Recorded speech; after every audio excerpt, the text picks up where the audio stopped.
There is a four-letter code written into every single cell of your body. You were born with it. It has never changed.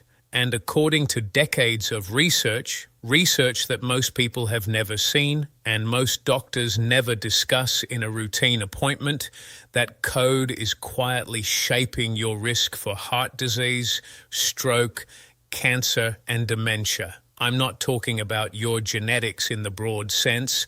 I'm talking about something far simpler, something most of you already know about yourself, your blood type. Now, before you think this is about diet trends or pseudoscience, stay with me. Because what the peer-reviewed literature actually says about blood type and longevity is far more specific, far more nuanced, and far more useful than anything you've probably heard before. I'm going to walk you through what each of the four major blood types, O, A, B, and AB, is actually associated with in terms of long-term health risk, what the research shows, what it doesn't show, and most importantly, what you can do about it regardless of which letters are on your blood type card. Stay with me all the way to the end, because the last section is the one that actually changes everything. The research on blood type is fascinating. What comes after it is what protects your life. My name is Dr. Wells. This channel is built on one commitment: giving adults over 55 honest, clear, evidence-based health information in plain language. No trends, no fear, no miracle cures. Before we go any further, I want to be clear about something. Your blood type does not determine your destiny. What research shows is statistical association. Certain blood types appear more frequently in people with certain conditions. That is not the same as saying your blood type causes those conditions or that you can't change your outcome. You absolutely can, and I'll show you exactly how. Now, let's talk about your blood. Most people know their blood type label. Very few people understand what it actually means inside the body, and that understanding is the key to making sense of everything that follows. Your blood type is determined by proteins called antigens that sit on the surface of your red blood cells. Type A blood has A antigens. Type B has B antigens. Type AB has both. Type O has neither. But here's what most people don't realize. These antigens aren't just sitting on your blood cells. They're present throughout your entire body, on the walls of your blood vessels, in your digestive tract, in your saliva, in your organs. They're embedded in how your immune system recognizes friend from foe. They influence your inflammatory responses. They shape the environment in which bacteria, viruses, and even cancer cells either find it easy or difficult to take hold. This is why your blood type isn't just a label for transfusion purposes. It's a biological fingerprint that touches almost every major system in your body. One more thing before we go through each type. The research we're drawing from today is not fringe science. It comes from journals including the Journal of the American Heart Association, the British medical journal JAMA, and multiple large-scale population studies involving hundreds of thousands of participants tracked over decades. This is established, peer-reviewed science. It's just not the science that makes it into a 15-minute doctor's appointment. Let's start with blood type O. If you're blood type O, and roughly 44% of adults over 60 are, your blood type comes with a built-in cardiovascular advantage that most cardiologists know about but rarely discuss with patients. Here's why. People with blood type O have significantly lower levels of a clotting factor called von Willebrand factor. This protein acts like biological glue inside your blood vessels, helping platelets stick together to form clots. In the right situation, clotting is essential. But chronically elevated clotting factors are one of the primary drivers of heart attack and stroke. A large study published in the Journal of the American Heart Association, tracking over 400,000 adults, found that individuals with non-O blood types, meaning A, B, or AB, had a statistically higher risk of coronary heart disease and stroke compared to type O. The difference was meaningful and consistent across multiple populations.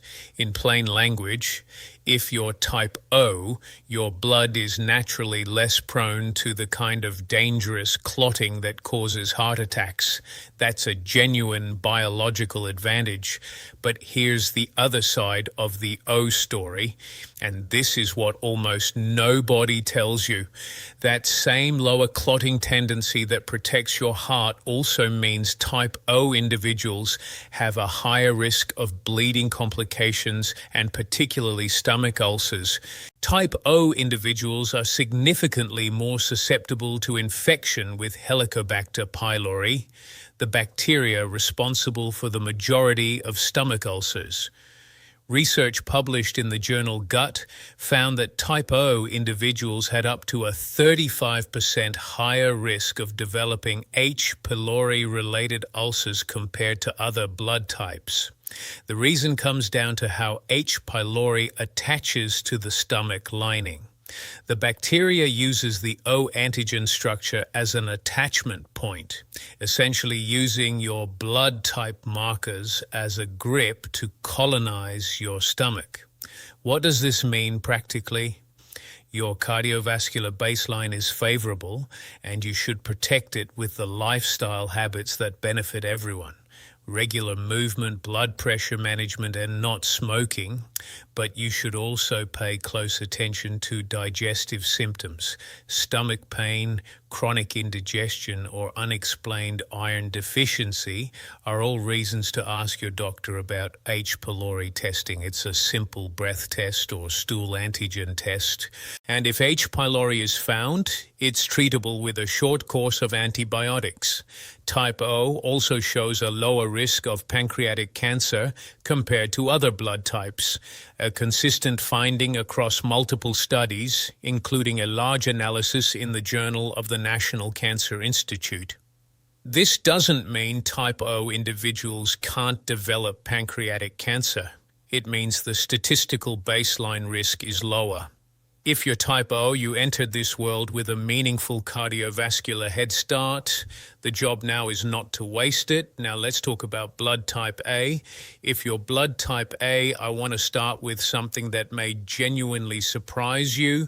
Of all 4 blood types, type A individuals have the highest baseline levels of a stress hormone called cortisol, even when they're not under any acute stress. This isn't a personality observation, it's a documented biological reality. A study published in the journal Psychosomatic Medicine found that type A individuals showed consistently elevated cortisol responses compared to other blood types when exposed to the same stresses. Why does this matter for longevity? Because chronic cortisol elevation is one of the most destructive forces on the aging body. Elevated cortisol accelerates arterial wall damage. It suppresses immune function over time. It raises blood sugar. It promotes visceral fat accumulation, the metabolically dangerous fat that wraps around your organs. And it interferes with sleep quality, which itself accelerates nearly every aging process we know of. Type A individuals also show a higher risk of stomach cancer, separate from the ulcer risk in type O. The mechanism appears related to how H. pylori interacts differently with type A antigens in the stomach lining, promoting a different kind of cellular damage over time.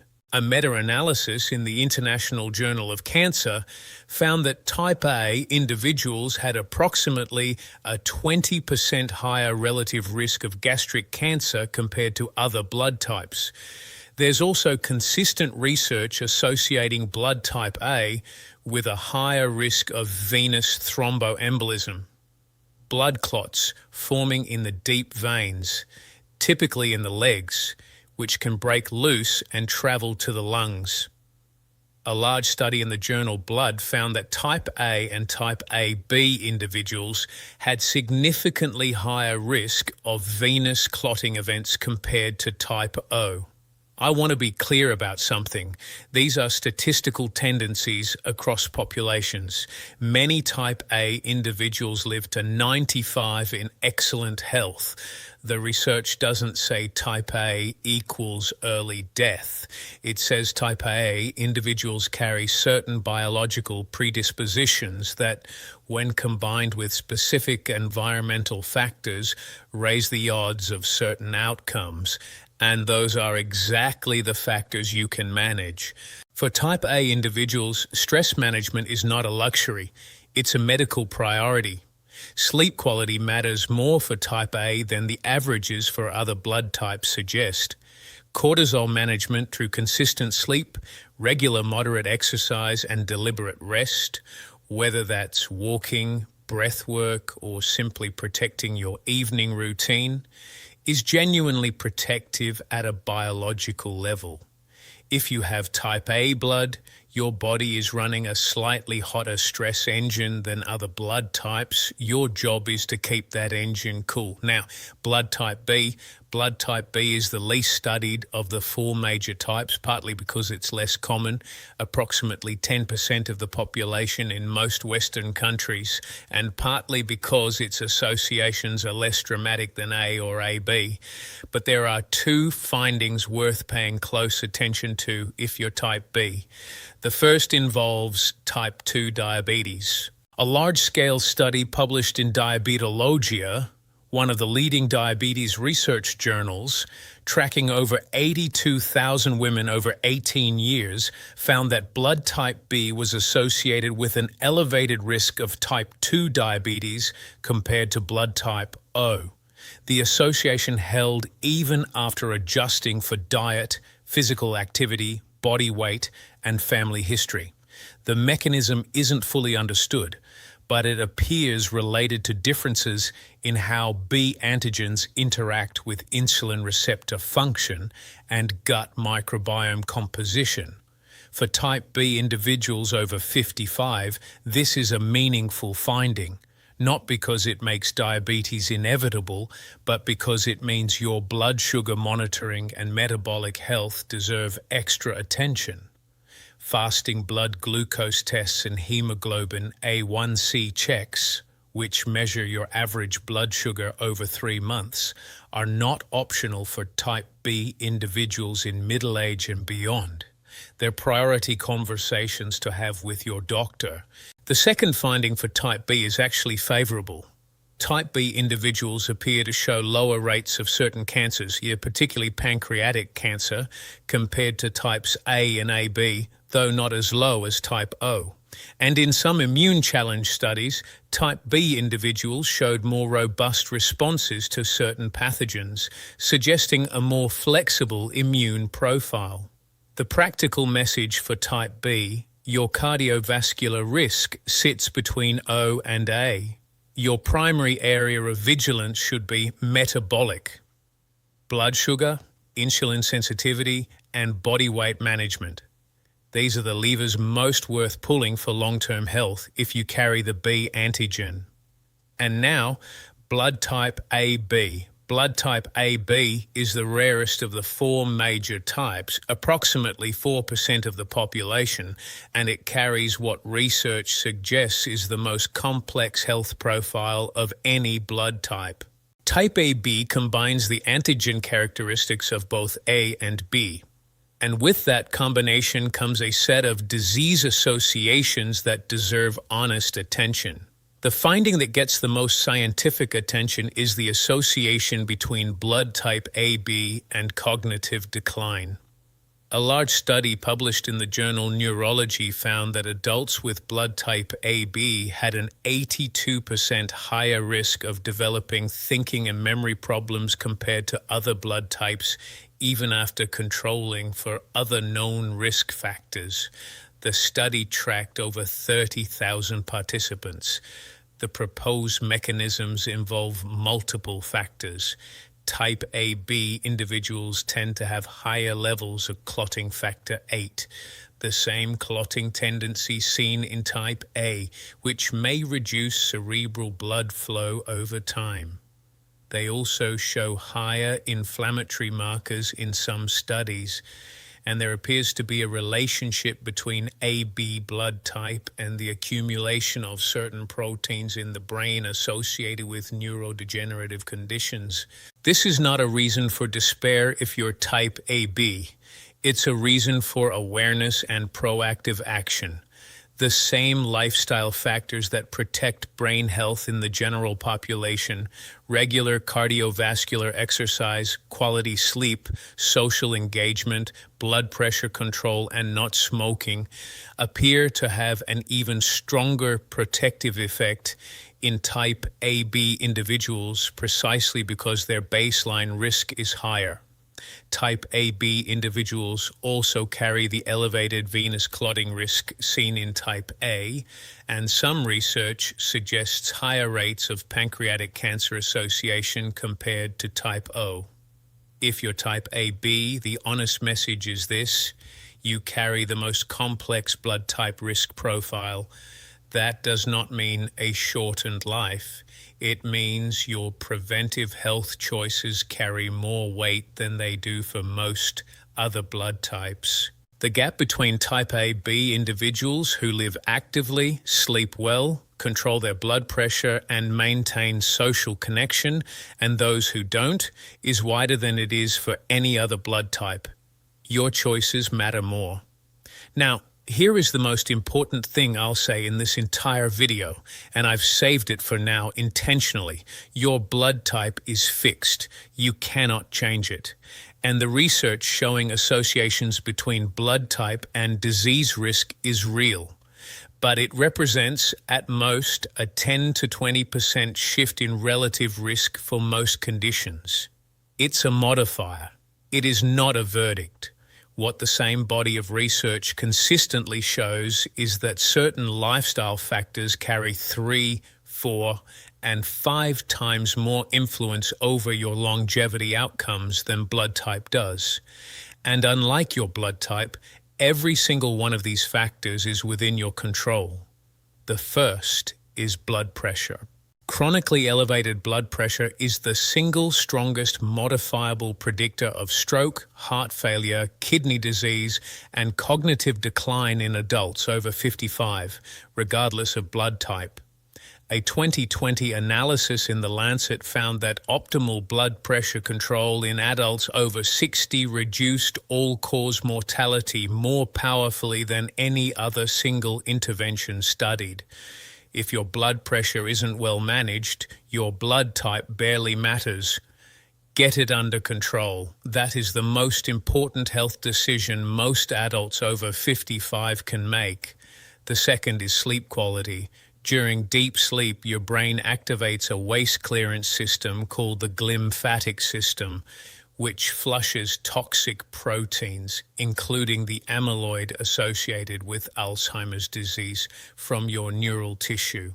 Chronic sleep deprivation, even at the mild level of 6 hours a night instead of 8, measurably accelerates the accumulation of these proteins. For type A, B individuals especially, protecting sleep quality is a primary neurological defense strategy.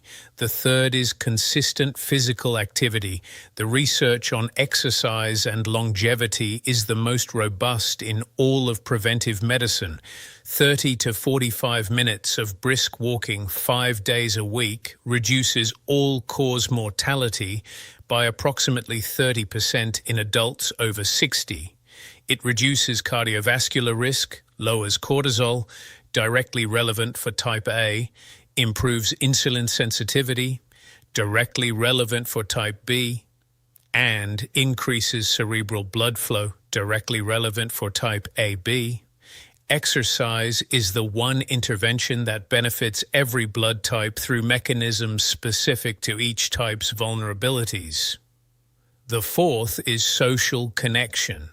A landmark meta-analysis in PLOS Medicine covering 148 studies and over 300,000 participants, found that adequate social connection reduced the risk of early death by 50%. That is a larger effect than quitting smoking.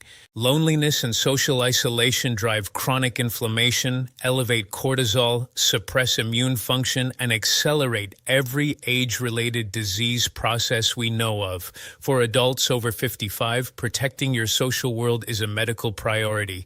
Here is exactly what I want you to do this week. Step 1. Find out your blood type if you don't already know it. Your primary care physician can order a simple blood test. Many pharmacies now offer at-home blood type kits. You should know this number. Step 2. Based on your blood type, identify your primary area of vigilance. If you're type O, prioritize digestive health and H. pylori awareness. If you're type A, make stress management and sleep a medical priority, not an afterthought. If you're type B, ask your doctor about hemoglobin A1C and fasting blood glucose if you haven't checked recently. If you're type AB, have an honest conversation with your doctor about cognitive health monitoring and blood pressure management. Step 3. Get your blood pressure checked properly, not just at an annual physical. Get a home blood pressure monitor and check it at the same time each morning, sitting quietly for 1 week. Bring those numbers to your doctor. That data is worth more than a single office reading. Step 4. Evaluate your sleep. Not just how long you sleep, but the quality. If you wake frequently, snore heavily, or feel unrefreshed despite 7 or 8 hours, ask your doctor about a sleep study. Undiagnosed sleep apnea is one of the most common and most treatable drivers of early cognitive decline in adults over 60. Step 5.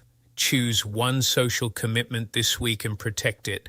A phone call, a walk with a neighbor, a community group, a volunteer commitment, whatever it is, schedule it and treat it as seriously as a doctor's appointment, because the research says it matters just as much. Your blood type is a piece of your biological story. It is not the whole story, and it is certainly not the ending. The research we covered today gives you a map, not a destination. It tells you where to look, what to watch, and which conversations to prioritize with your doctor.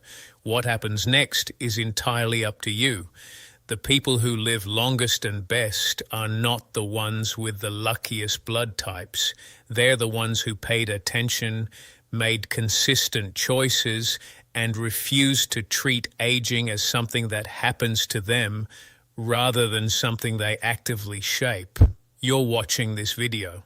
That already tells me something about the kind of person you are. Thank you for being here. Please subscribe if this gave you something useful. I cover topics exactly like this every week, and I don't want you to miss what comes next. Leave a comment and tell me your blood type. I want to see who's in this community and what you're working with. Your comment might be exactly what someone else needs to read today. Stay strong, stay wise. I'll see you in the next one.